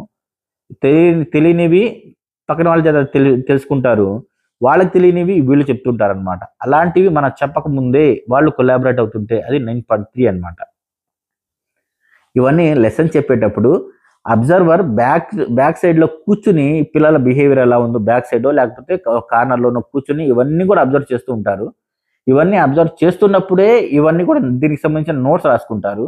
ఒక సెగ్మెంట్ అంటే 15 నిమిషాల్లో 20 నిమిషాల్లో ఒక సెగ్మెంట్ ఉంటుంది కదా, ఆ సెగ్మెంట్ మొత్తం అయిపోయిన తర్వాత లాస్ట్లో ఇక్కడ సెగ్మెంట్ 1 ఫర్ ఎగ్జాంపుల్ సెగ్మెంట్ 1 15 నిమిషాలు, తర్వాత కోడింగ్ చేసుకోవడానికి 15 నిమిషాలు, తర్వాత సెగ్మెంట్ 2 ఇంకొక 15 నిమిషాలు. ఇదంతా అయిపోయిన తర్వాత మళ్ళీ కోడింగ్ చేసుకోవాలి. కోడింగ్ చేసుకోవడం అంటే ఏం లేదు, ఇప్పుడు ఈ షీట్లో మొత్తం రోడప్ చేసుకోవడం, తర్వాత స్కేల్ 1 2 3 4 5 వీటిలో ఏదో ఒకటి రాయడం. తర్వాత ఆ ఏరియాలో ఎంత సుమారుగా, ఇప్పుడు ఫర్ ఎగ్జాంపుల్ లెసన్ ఫెసిలిటేషన్ అనే ఒక ఇన్స్ట్రక్షన్ అనే ఏరియా ఉంది. ఇన్స్ట్రక్షన్ అనే ఏరియాలో యావరేజ్గా ఎంత వచ్చింది, 3లో ఉన్నారా, 4లో ఉన్నారా, 5లో ఉన్నారా అనేది ఇక్కడ యావరేజ్ చూసుకుని రాసేస్తాం. ఈ విధంగా అనమాట. దానికంటే ముందు లెసన్ చెప్పేటప్పుడు మనం ఏం చేస్తాము, అది ఏ ఏరియాలో వస్తుంది ఏంటి అనేది ఇక్కడ నోట్స్ రాసేసుకుంటూ ఉంటాం అనమాట. అంటే కొన్ని సందర్భాల్లో ఈ ఫలానా ఎంకరేజ్మెంట్ బాగుంది, కొలాబరేషన్ బాగుంది, లేకపోతే ఇంటర్పర్సనల్ స్కిల్స్ బాగున్నాయి, లేకపోతే టీచర్ పార్టిసిపేషన్ బాగుంది, టీచర్ యొక్క పాజిటివ్ లాంగ్వేజ్ బాగుంది, లేకపోతే టీచర్ యొక్క గోల్ సెట్టింగ్ బాగుంది, ఆబ్జెక్టివ్స్ స్పెసిఫై చేస్తున్నారు, లేకపోతే టీచర్ పిల్లల యొక్క నీడ్స్ని ఐడెంటిఫై చేస్తున్నారు. ఇవన్నీ కూడా ఎప్పుడు ఏది వస్తే దాంట్లో ఇక్కడ నోట్ చేస్తూ ఉంటారు. ఫర్ ఎగ్జాంపుల్ ఇక్కడ ఫస్ట్ 2వ నిమిషంలో 3.2 దగ్గర నోట్ చేసుకుంటే 3వ నిమిషంలో 8.4 దగ్గర 8.3 దగ్గర నోట్ చేసుకుంటారు. తర్వాత 10వ నిమిషం దగ్గర ఇంకోటి, అలా మొత్తం 15 నిమిషాల్లో వీటిలో మ్యాక్సిమం దీంట్లో రాసేసుకుంటూ ఉండాలన్నమాట. టిక్ కొట్టుకుంటూ ఉండాలి. అంటే ఒకసారి దీనికి సంబంధించిన అబ్జర్వేషన్ వస్తే ఒక 2 టిక్లు 3 టిక్లు ఇలా టిక్ కొట్టుకుంటూ ఉండి తర్వాత వాటిని కోడింగ్లోకి 15 నిమిషాల సెగ్మెంట్ అయిపోయిన తర్వాత కోడింగ్ పెట్టుకోవాలి. ఇది ఈ అబ్జర్వేషన్ షీట్ అనేది ప్రైమరీకి తర్వాత సెకండరీకి అంటే హై స్కూల్స్కి దాదాపుగా సేమ్గా ఉంటుంది. కాకపోతే ఒక చిన్న డిఫరెన్స్ ఉంటుంది. ఫర్ ఎగ్జాంపుల్ టీచ్ ప్రైమరీలో చూడండి, టైమ్ ఆన్ టాస్క్లో 0 అంటే టైమ్ ఆన్ లెర్నింగ్లో 0.1 0.2 రెండు ఉన్నాయి కదా. Teacher provides learning activity to most students అని, 0.2 ఏంటి స్టూడెంట్స్ ఆర్ ఆన్ టాస్క్ అని, ఇవి రెండు ఉన్నాయి. ఒకసారి టీచ్ సెకండరీ చూద్దాం. అలాగే టీచ్ ప్రైమరీలో 7th చూడండి, 7th ఎలిమెంట్ చూడండి, అటానమీ, దాంట్లో 7.3 వరకే ఉన్నాయి. దాన్ని కూడా ఒకసారి టీచ్ సెకండరీలో చూద్దాం. ఇది టీచ్ సెకండరీ అండి, అంటే హై స్కూల్ వాళ్ళు ఉపయోగించే షీట్, అబ్జర్వేషన్ షీట్ ఇది. దీంట్లో 0.3 కూడా ఒకటి యాడ్ అయింది చూడండి. టైమ్ ఆన్ లెర్నింగ్లో students are actively participating in learning task. Learning task చేస్తున్నారా లేదా అనేది 0.2 వరకు, అంటే ప్రైమరీ క్లాసెస్ వరకు. కానీ వాళ్ళు యాక్టివ్గా చేస్తున్నారా లేదా, లేదు బలవంతాన చేస్తున్నారా అనేది 0.3 అన్నమాట. దీనిలో ఎడిషన్గా ఇంకొక 0.3 అనేది యాడ్ అయింది. అదేవిధంగా ఇక్కడ 7 చూడండి,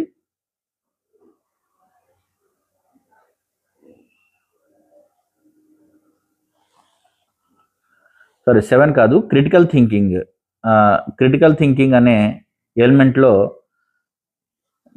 బిహేవియర్ చూడండి, 6.4 students explain their thinking to the teacher or ask open ended questions. వాళ్ళు ఏ విధంగా ఏం ఆలోచిస్తున్నారు, వాళ్ళ యొక్క ఆలోచన విధానం ఎలా ఉంది, ఇది వాళ్ళు పిల్లలు ఎక్స్ప్లెయిన్ చేయగలిగితే, ఫర్ ఎగ్జాంపుల్ ఏదన్నా ఒక ఎక్స్పెరిమెంట్ చేశారు, వాళ్ళు దాని గురించి ఏమనుకుంటున్నారో, వాళ్ళ థాట్ ప్రాసెస్ ఏ విధంగా ఉందో, వాళ్ళ మనసుకి ఏమనిపించిందో ఎక్స్ప్లెయిన్ చేయగలిగితే అది 6.4 అవుతుంది. ఇది కూడా టీచ్ సెకండరీలో అడిషనల్గా ఉన్నదే. ఇలాంటివి ఒక 2 చోట్ల తప్ప దాదాపుగా సేమ్ టు సేమ్గా ఉంటాయన్నమాట, టీచ్ ప్రైమరీకి టీచ్ సెకండరీ. సేమ్ ఇక్కడ కూడా మనకి అబ్జర్వేషన్ నోట్స్ ఇక్కడ రాసుకుంటుంటాము. ఏంటంటే ఏ సెగ్మెంట్కి ఆ సెగ్మెంట్ బ్యాక్ సైడే ఇవన్నీ కూడా పేజ్ ఉంటుంది. ఈ పేజ్ని బట్టి మనం రాసుకుంటుంటాము. అబ్జర్వేషన్ మాన్యువల్లో అసలు ఏంటి టైమ్ ఆన్ టాస్క్ ఏంటి, దానికి ఎలా కోడింగ్ ఇవ్వాలి అనేది ఇక్కడ క్లియర్గా ఇచ్చారు చూడండి. దీంట్లోనే ఎక్స్ప్లెయిన్ చేస్తాను. టీచ్ సెకండరీ మాన్యువల్ ఇది. For example behaviour quality range ఏ విధంగా ఉంది, ఇన్ఎఫెక్టివ్గా ఉంది అనుకుంటే లో, కాస్త పర్వాలేదు అనుకుంటే మీడియం, ఎఫెక్టివ్గా ఉంది అనుకున్నప్పుడు హై అని మార్క్ చేస్తాము. ఇవన్నీ కూడా చూడండి ఏ సందర్భంలో అనేది క్లియర్గా మనకి ఎగ్జాంపుల్స్తో పాటు ఇచ్చారు. ఇప్పుడు మనం డిస్కస్ చేసుకున్న పాయింట్స్ అన్నీ కూడా దీంట్లో ఉంటాయి. ఫర్ ఎగ్జాంపుల్ 1.1 తీసుకున్నాము, the teacher treats all students respectfully. పిల్లలందరినీ చాలా రెస్పెక్ట్గా చూస్తారు. ఎప్పుడు లో అని పెడతాము, does not treat all students respectfully. రెస్పెక్ట్గా అసలు చూడరు అనుకున్నప్పుడు low. Treats all students somewhat respect, కాస్త పర్వాలేదు అనుకున్నట్టుగా ఉంది బిహేవియర్ అనుకున్నప్పుడు medium. Treats all students respectfully, పిల్లలందరినీ చాలా రెస్పెక్ట్గా చూస్తున్నారు అనుకున్నప్పుడు హైలో ఉంచుతాం అనమాట. నెక్స్ట్ 1.2కి టీచర్ చూడండి, the teacher uses positive language. Positive language ఎప్పుడు హై, లో, మీడియం ఎప్పుడు పెట్టాలి అనేది ఇప్పుడు మనం డిస్కస్ చేసుకున్నవే ఇక్కడ ఉంటాయి అన్నమాట. దానికి అదనంగా కొన్ని ఎగ్జాంపుల్స్ కూడా ఉంటాయి. ఫర్ ఎగ్జాంపుల్, ఒక టీచర్ పాజిటివ్ లాంగ్వేజే యూజ్ చేయరనుకోండి, అది లో అవుతుంది.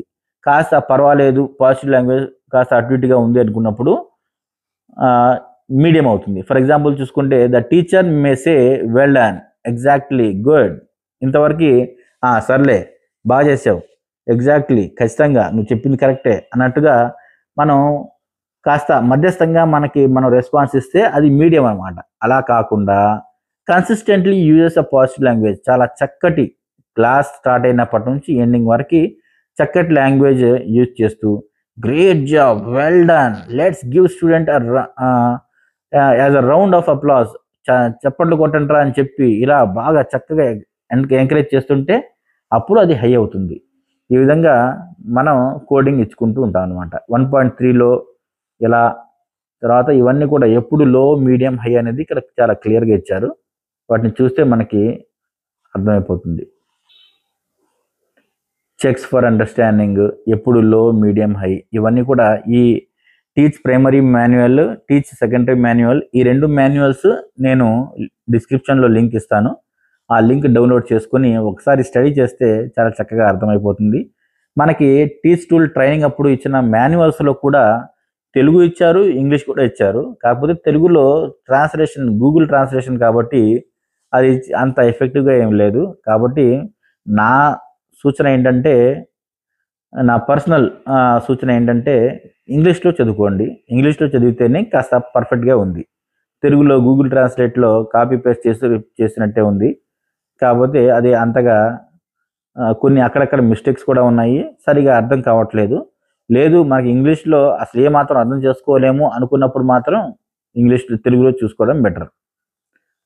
తర్వాత సోషియో ఎమోషనల్ స్కిల్స్, దీనికి సంబంధించిన ఎప్పుడు లో, మీడియం, హై అనేది ఇక్కడ ఎగ్జాంపుల్స్తో పాటు ఇచ్చారు మాన్యువల్లో. తర్వాత ఫ్రీక్వెంట్లీ ఆస్క్డ్ క్వశ్చన్స్ అని, checklist, other aspects of educational quality అని చెప్పి ఇచ్చారు. తర్వాత టీచ్ అబ్జర్వేషన్ చేసేవాళ్ళు fill in before the class observation కంటే ముందు ఇవన్నీ ఫిల్ చేసుకోవాలి అబ్జర్వేషన్ షీట్లో. ఇందాక మనం ఎక్స్ప్లెయిన్ చేసాము, సేమ్ అవే ఇక్కడ కూడా వస్తున్నాయి. Fill in after the class observation, ఆ క్లాస్ అబ్జర్వేషన్ అయిపోయిన తర్వాత ఫిల్ చేసుకోవాల్సినవి ఇవన్నీ కూడా మనం టీచ్ టూల్ యాప్లో కూడా మనం అప్డేట్ చేస్తూ ఉంటాం అనమాట. అంటే ఫస్ట్ 15 మినిట్స్ సెగ్మెంట్ జరుగుతుంది, తర్వాత 15 మినిట్స్ టీచర్ క్లాస్ చెప్తున్నా కూడా ఇక్కడ కోడింగ్ అబ్జర్వర్ ఏం చేస్తారు, కోడింగ్ ఇస్తారు. అంటే సెగ్మెంట్ వైజ్గా సెగ్మెంట్ షీట్లో వారిని రాసుకుంటూ తర్వాత యాప్లో అప్డేట్ చేసుకుంటూ ఉంటారు. తర్వాత మళ్ళీ ఇంకొక 15 మినిట్స్ లెసన్ అబ్జర్వ్ చేస్తారు. మొత్తం క్లాస్ 45 మినిట్స్ అయిపోయిన తర్వాత చివరిలో ఏం చేస్తారు, మళ్ళీ యాప్లో అప్డేట్ చేసుకుంటూ ఉంటారు. తర్వాత నోట్స్ కూడా రాసుకుంటూ ఉంటారు. ఇవన్నీ కూడా ఈ విధంగా 3 సెగ్మెంట్స్, అంటే అబ్జర్వేషన్ చేసేది మాత్రం 2 సెగ్మెంట్సే, మధ్యలో సెగ్మెంట్ అబ్జర్వేషన్ చేయము. 4th minute, 9th minute, 13th minute దగ్గర టైమ్ ఆన్ టాస్క్ నోట్ చేసుకుంటూ ఉంటాం. అంటే ఆ టైంలో అబ్జర్వేషన్లో ఉన్నారా లేదా పిల్లలు, అబ్జర్వేషన్లో ఉంటే పిల్లలు ఎంతమంది, అంటే లోలో ఉన్నారా, మీడియంలో ఉన్నారా, హైలో ఉన్నారా. టీచర్ ఇస్తే 0.1, పిల్లలు కూడా పార్టిసిపేట్ చేస్తే 0.2, యాక్టివ్గా పార్టిసిపేట్ చేస్తే, మనస్ఫూర్తిగా పార్టిసిపేట్ చేస్తే హై స్కూల్స్లో మాత్రం 0.3 ఉంటుంది. ఇవన్నీ కూడా దీనికి సంబంధించిన ఎలాంటి డౌట్స్ ఉన్నా కూడా ఈ మాన్యువల్లో మనం రిఫర్ చేయొచ్చు.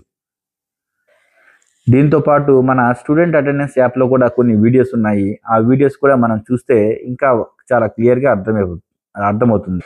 ఫ్రీక్వెంట్లీ ఆస్క్డ్ క్వశ్చన్స్ అని చెప్పి, ఫర్ ఎగ్జాంపుల్ ఇప్పుడు 4.3Aలో కొన్ని డౌట్స్ ఉన్నాయనుకోండి, ఆ డౌట్స్కి సంబంధించిన క్లారిఫికేషన్ ఇక్కడ ఉంది. ఫర్ ఎగ్జాంపుల్ 5.1, 5.2కి సంబంధించి, there is only one instance where the teacher provides specific comments. In one instance, enough for scoring as high. 2 సందర్భాల్లో టీచర్ కామెంట్ చేసే అవకాశం వచ్చింది. దాంట్లో ఒకటే తీసుకోవాలా లేకపోతే 2 తీసుకోవాలా, ఎలా తీసుకోవాలనేది డౌట్ వస్తే దీంట్లో రిఫర్ చేసుకోవచ్చు. Yes, but it depends on the quality of the teacher feedback. Teacher feedback యొక్క క్వాలిటీని బట్టి మనం ఒక ఇన్స్ట్రక్షన్ తీసుకున్నా సరిపోతుంది. If the teacher gives one comment and provides substantive information about what a student did well or to clarify misunderstandings, one instance could be scored as high. ఒకవేళ teacher కనుక information ఇచ్చి మిస్అండర్స్టాండింగ్స్ని చాలా చక్కగా క్లారిఫై చేస్తే అప్పుడు మనం ఒక ఇన్స్టెన్స్ ఉన్నా కూడా మనం దాన్ని ఆ రెండిట్లో ఒక ఇన్స్టెన్స్ ఉన్నా కూడా మనం దాన్ని హైలో మార్క్ చేసుకుంటాం అన్నమాట. ఈ విధంగా దీనికి సంబంధించిన ఏ క్వశ్చన్ ఉన్నా కూడా మనం దీంట్లో ఈ మాన్యువల్లో మనం రిఫర్ చేసుకోవచ్చు. ఇవన్నీ కూడా సీరియల్లో ఉంటాయి అన్నమాట. ఈ క్వశ్చన్స్ అన్ని కూడా ఈ క్వశ్చన్స్ అన్నీ చదివితేనే మనకి ఆ అబ్జర్వేషన్ షీట్ చాలా చక్కగా మనం ఎక్స్ప్లెయిన్ చేయగలుగుతాం. ఇవన్నీ కూడా అబ్జర్వేషన్ షీట్ని తీసుకుని ఇది ఎక్స్ప్లెయిన్ చేయాల్సిన అవసరం ఎందుకు వచ్చింది? మాన్యువల్ మొత్తం చదవాలనుకుంటే మనకి కనీసం ఒక 20 నుంచి 30 గంటలు పడుతుంది. 20-30 గంటలు చదివి అబ్జర్వ్ చేసుకునే దాన్ని ఇప్పుడు మనం డౌన్వర్డ్ ప్రాసెస్లో అబ్జర్వేషన్ షీట్లో ఒక అబ్జర్వర్ ఏమైతే అబ్జర్వ్ చేస్తారో వాటిని బేస్ చేసుకునే ఇప్పుడు మనం చాలా తక్కువ టైంలోనే ఒక 30-40 మినిట్స్లోనే ఎక్స్ప్లెయిన్ చేసుకునే ప్రయత్నం చేసామన్నమాట. ఇంకా క్లియర్గా ఎలాంటి డౌట్ లేకుండా ఉండాలనుకుంటే మాత్రం ఈ మాన్యువల్స్ని తప్పకుండా రిఫర్ చేయాలి. ఈ మాన్యువల్స్లో ఏదైతే మనం నేర్చుకుంటామో టీచ్ టూల్ సంబంధించిన అబ్జర్వర్ మన క్లాస్కి వచ్చి అబ్జర్వ్ చేసేటప్పుడు కూడా మనం ఇవన్నీ కూడా మైండ్లో పెట్టుకుంటాం. పాజిటివ్ బిహేవియర్ కలిగి ఉంటాము, పిల్లల యొక్క నీడ్స్ని ఐడెంటిఫై చేస్తాము, పిల్లలకి కావాల్సిన గైడెన్స్ ఇస్తాము, ఆబ్జెక్టివ్స్ చెప్తాము. ఇవన్నీ కూడా పాజిటివ్ యాటిట్యూడ్ మనలో వచ్చేస్తుంది. క్లాస్ రూమ్ కల్చర్ అనేది కూడా డెవలప్ అయిపోతుంది. మంచి కల్చర్ని మనం క్లాస్ రూమ్లో సెట్ చేయగలం. కాబట్టి ఈ విషయాల్లో మనం నేర్చుకున్నవి కూడా క్లాస్ రూమ్లో ఇంప్లిమెంట్ చేసుకునే ప్రయత్నం చేద్దాము. దాదాపుగా మనం ఏంటంటే ఈ టీచ్ టూల్ బిహేవియర్స్ని బట్టి మన టీచింగ్ మన ఇండియన్ కాంటెక్స్ట్లో టీచింగ్ అనేది చాలా డిఫరెంట్గా ఉంటుంది. మనం ఇండియన్ కాంటెక్స్ట్లో ఒక టీచర్ యొక్క రోల్ చాలా ఒక యూరోపియన్ కాంటెక్స్ట్లో యూరోపియన్ క్లాస్ రూమ్లో టీచర్ యొక్క రోల్ చాలా డిఫరెంట్గా ఉంటుంది. ఇది స్టార్టింగ్లో మనకి చాలా ఇబ్బందికరంగా ఉన్నా కూడా ముందు ముందు కాస్త మనకి బాగా చక్కగా అలవాటైపోతే మనం కూడా చాలా ఈ టీచ్లో ఉండే బిహేవియర్స్ని అందిపుచ్చుకోగలుగుతాం. ఇదేంటంటే టీచ్ టూల్కి సంబంధించిన ఓవర్ వ్యూ అనమాట. అంటే దాదాపుగా ఒక హాఫ్ అన్ అవర్ లేదా 40 మినిట్స్లో టీచ్ టూల్ అంటే ఏంటి, దాంట్లో ఉండే బిహేవియర్స్ ఏంటి, ఎక్స్పెక్టేషన్స్ ఏంటి, రియాలిటీ ఏంటి అనేది అర్థం చేసుకునే చిన్న ప్రయత్నం మాత్రమే. దీనికి సంబంధించిన ఇంకా డీటెయిల్గా కావాలనుకుంటే మనం కంపల్సరీగా మాన్యువల్ రిఫర్ చేద్దాము. ఇంకేమైనా డౌట్స్ ఉన్నా ఈ క్వశ్చన్స్కి మనం ఇది ఎలా మార్కింగ్ చేయాలి అని ఏదైనా డౌట్స్ ఉన్నా కూడా కమెంట్ సెక్షన్లో మీరు టైప్ చేసి పోస్ట్ చేస్తే వీలైనంత వరకు దానికి జవాబు ఇచ్చే ప్రయత్నం చేద్దాం. Thank you. మా ఛానల్ని ఇంకా సబ్స్క్రైబ్ చేయని వాళ్ళు ఉంటే తప్పకుండా సబ్స్క్రైబ్ చేయండి. ఈ వీడియోని కాంప్లెక్స్ టీచర్స్ అందరికీ షేర్ చేయండి. Thank you so much. తో పాటు టీచర్ రిసోర్స్ బుక్ అనే ఒక టాపిక్ కూడా దీంట్లో ఇంక్లూడ్ చేశారు. ఇది డిస్ప్లేలో కనిపిస్తుంది. ఏంటంటే FA1 సిలబస్ సంబంధించి క్లాస్ 5కి సంబంధించిన టీచర్ రిసోర్స్ బుక్. ఈ teacher resource book last year release అయింది కాబట్టి లాస్ట్ ఇయర్ CM వాళ్ళ పేరుతో ఇవన్నీ రిలీజ్ అయ్యాయి. లేటెస్ట్ ఈ ఇయర్ మనకి ఇంకా అప్డేట్ కాలేదు. దీంట్లో మనకి కాంటెంట్స్ ఏమేమి ఉన్నాయి, over view of teacher resource book, తర్వాత పెడగాజికల్ ప్రాక్టీసెస్, ఇవన్నీ మోడల్ లెసన్ ప్లాన్స్, తర్వాత యాన్యువల్ ట్రాకర్, ఇవన్నీ కూడా దీంట్లో ఇచ్చారు. ఇవన్నీ చూస్తే మనకి బ్రీఫ్గా అర్థమైపోతుంది ఈ ఏ క్లాసెస్కి ఏమేమి ఉన్నాయి. మొత్తం ఆ లింక్స్ అన్నీ కూడా నేను డిస్క్రిప్షన్లో ఇస్తాను, అలాగే కాంటెంట్లో కూడా ఇస్తాను. ఇవన్నీ కూడా ఒకసారి resource person complex resource person వీటిని డిస్కస్ చేస్తే చాలా చక్కగా అర్థమవుతుంది. ఇవన్నీ ఏంటంటే యాక్చువల్గా డిజిటల్ లెసన్ ప్లాన్స్ అనమాట. దీనికి అడిషనల్గా మనం కొన్ని పాయింట్స్ని యాడ్ చేసుకుని వీటిని మనం మన ఓన్ లెసన్ ప్లాన్స్ లాగా మనం డెవలప్ చేసుకోవచ్చు. అంటే యాజ్ ఇట్ ఈస్గా ప్రింట్ తీసి అలా పక్కన పెట్టేయడం కంటే కూడా దీంట్లో కొన్ని బ్లాంక్స్ ఉంటాయి, స్పేస్ ఉంటుంది. దాంట్లో మన ఐడియాస్ మనం రాయడానికి అవకాశం ఉంటుంది. ఆ ప్లేస్లో మన ఐడియాస్ కానీ లేకపోతే మన క్లాస్ రూమ్ సిచ్యువేషన్కి సంబంధించిన ఇవన్నీ కూడా మన పాయింట్స్ అక్కడ నోట్ చేసుకుంటే ఇది మన ఓన్ లెసన్ ప్లాన్ లాగా తయారవుతుంది అనమాట. ఇక్కడ నుంచి క్లియర్గా ఇచ్చే చూడండి. అండర్స్టాండింగ్ లెసన్ ప్లాన్ అని ఇంట్రడక్షన్ ఇచ్చారు, 3 స్టేజ్ టీచింగ్ లెర్నింగ్ ప్రాసెస్ అని ఇచ్చారు, కంక్లూజన్ ఏంటి అనేది ఇచ్చారు. తర్వాత how to create lesson plan by our cells, మనం లెసన్ ప్లాన్ని ఏ విధంగా మనంతట మనం డెవలప్ చేసుకోవచ్చు అనేది ఇక్కడ పాయింట్స్ కూడా ఇచ్చారు. ఇవన్నీ కూడా మనం డీటెయిల్గా ఎక్స్ప్లెయిన్ చేసే అవకాశం టైం లేదు కాబట్టి ఈ ప్రింట్అవుట్ని తీసుకుని లేదా మన స్క్రీన్ పైన టీవీ పైన ఐఎఫ్పి ప్యానెల్లోనో టీవీలోనో డిస్ప్లే చేసి వీటిని ఎక్స్ప్లెయిన్ చేస్తే ఈ టాపిక్ కవర్ అవుతుంది. ఫర్ ఎగ్జాంపుల్ చూస్తే ఈవీఎస్లో చాప్టర్ 1 అని ఉంది. దీంట్లో కాన్సెప్ట్ మ్యాప్ ఇచ్చారు చూడండి. ఇలాంటి కాన్సెప్ట్ మ్యాప్స్ మనకు చాలా చాలా ఉపయోగపడతాయి. ఫర్ ఎగ్జాంపుల్ న్యాచురల్ మైగ్రేషన్కి సంబంధించి న్యాచురల్ రీజన్స్ ఏంటి, ఎకనామికల్ రీజన్స్ ఏంటి, ఇవన్నీ కూడా మైండ్ మ్యాప్స్ ఇచ్చారు. ఇవి మనకి టెక్స్ట్ బుక్లో లేవు. అడిషనల్ రిసోర్సెస్గా మనం వీటిని ఉపయోగించుకోవచ్చు. ఎఫెక్ట్స్ ఆఫ్ మైగ్రేషన్ అని ఇచ్చారు. తర్వాత ఫ్యామిలీ బడ్జెట్ ఏంటి, హ్యూమన్ నీడ్స్ ఏంటి, ఇవన్నీ కూడా మైండ్ మ్యాప్స్ ఇచ్చారు. ఈ మైండ్ మ్యాప్స్ అనేవి మనకి క్లాస్ రూమ్లో టీచింగ్ లెర్నింగ్ ప్రాసెస్లో మనకు ఉపయోగపడతాయి.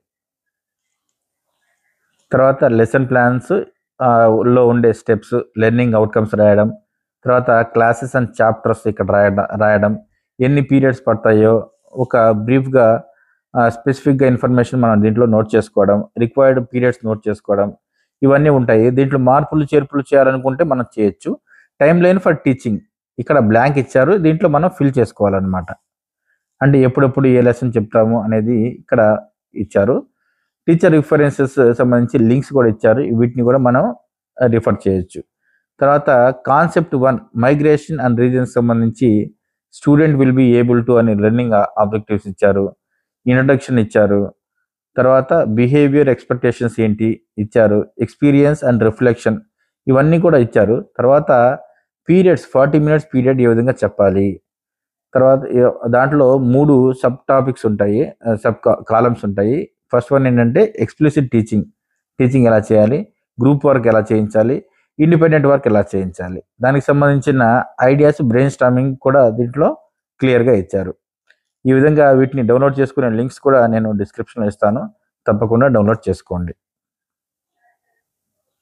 పీరియడ్ 2కి ఏ విధంగా ఉండాలి ఇది క్లియర్గా ఇచ్చారు. మరి పీరియడ్ 2 ఇక్కడ ఇవన్నీ గ్రూప్ వర్క్ అన్ని బ్లాంక్ కనిపిస్తున్నాయి చూడండి. ఈ బ్లాంక్ కనిపిస్తున్న వాటిలో మనం మన ఐడియాస్ని, మన నోషన్స్ని మనం ఇక్కడ నోట్ చేసుకుంటాం అనమాట.